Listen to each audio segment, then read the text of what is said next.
Famous singer forced black girl to sing solo to humiliate her, then she hit notes he couldn't reach. The spotlight was never meant for her. It was meant for him. The crowd at the packed Los Angeles arena roared as Jackson Blaze stepped forward, flashing the kind of smile that had sold out tours across the US, the UK, and Canada. Cameras flashed. Phones rose. His platinum microphone glittered under the stage lights.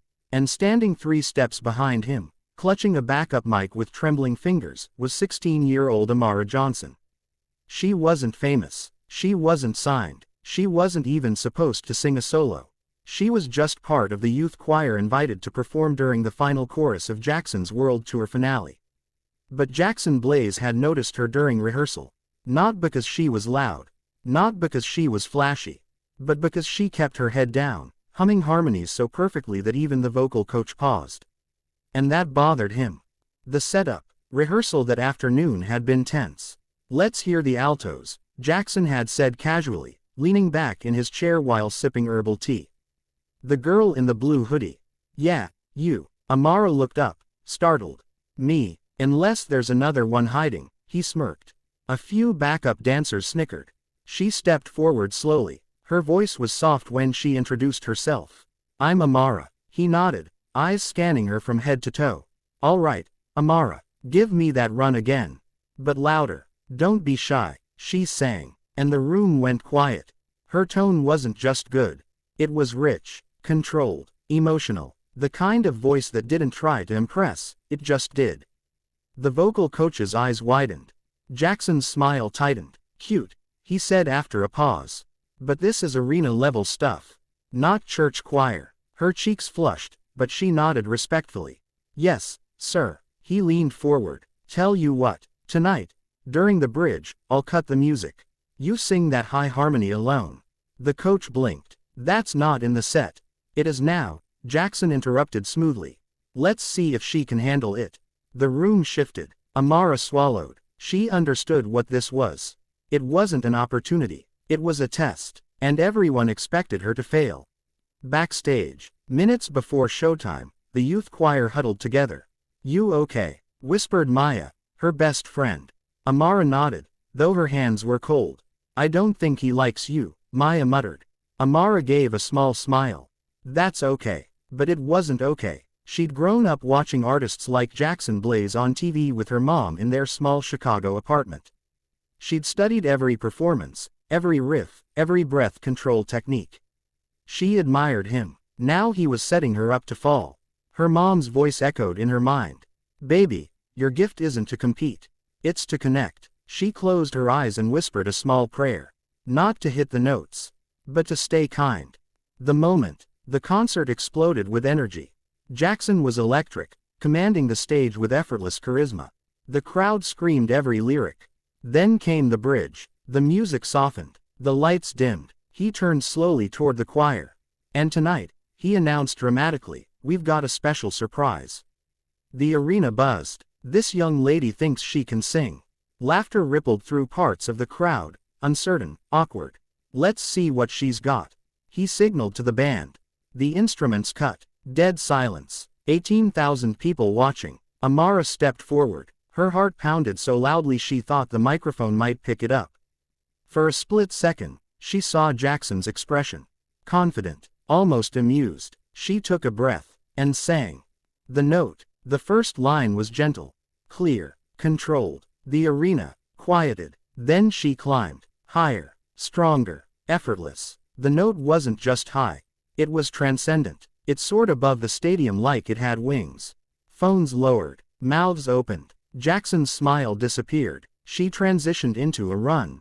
Not flashy, not aggressive, but precise and breathtaking. The kind of control artists train decades for. The band members stared at each other. The vocal coach put a hand over her mouth. And when Amara reached the final sustained note, the one Jackson himself always modified slightly lower during live performances, she held it. Longer than anyone expected. Longer than even Jackson could. And she didn't strain. She smiled. Because in that moment, she wasn't proving him wrong. She was honoring the gift she'd been given. The crowd erupted before she even finished. A roar so loud it shook the rafters. The shift. Jackson stood frozen. For the first time in years, the spotlight wasn't responding to him. It had shifted, naturally, effortlessly, to someone else, and she wasn't trying to take it. Amara stepped back immediately after finishing, lowering her mic. She bowed her head. She didn't gloat. She didn't look at him. She just returned to her place in the choir. The humility hit harder than the high note. The crowd began chanting her name. A-ma-ra, A-ma-ra. Jackson blinked. His pride battled something deeper, something uncomfortable. Recognition. He stepped toward her slowly. The arena fell quiet again. He raised his microphone. For those of you who don't know, he said, voice no longer playful, that was the hardest note in this entire set. He turned to her. And I've never hit it that clean live. Gasps rippled. Amara looked up, surprised. He extended his hand. What's your name again? Amara, she said softly. Well, Amara, he continued, swallowing his ego in front of thousands, you just schooled me on my own stage. The crowd roared again, but what happened next stunned everyone. He removed his in-ear monitors, took off his custom jacket, and placed it over her shoulders. You're finishing this song with me, he said. The climax. The band restarted, but this time, something was different. Jackson didn't overpower her. He harmonized. He adjusted. He listened. And Amara, still shaking slightly, met his energy with grace. Two voices. No competition. Just music. When they reached the final chorus, he stepped back and gestured for her to lead. And she did. Not to outshine. Not to embarrass. But to uplift. The crowd wasn't cheering for a rivalry. They were witnessing respect being rebuilt in real time. When the final note ended, Jackson pulled her into a hug. Not for the cameras, but because he needed to. You reminded me why I started singing, he whispered. Her eyes filled with tears. You reminded me to be brave, she replied. After the show, backstage, reporters swarmed. Was that planned? Is she signed? Is this a publicity stunt? Jackson shook his head. No stunt, just talent. He turned to Amara's mother, who had been flown in unexpectedly by the vocal coach after rehearsal. Ma'am, he said sincerely, your daughter has a gift. Her mother smiled gently. I know, but what moved him wasn't the note. It wasn't the applause. It was something he overheard minutes later. Amara sitting with the younger choir kids, encouraging them. You sounded amazing tonight, she told one nervous girl. But I messed up, the girl sniffled. So did I, Amara said with a small laugh. We grow from it. No bitterness. No arrogance. Just kindness. That's when it clicked. Her voice wasn't powerful because of range. It was powerful because of heart.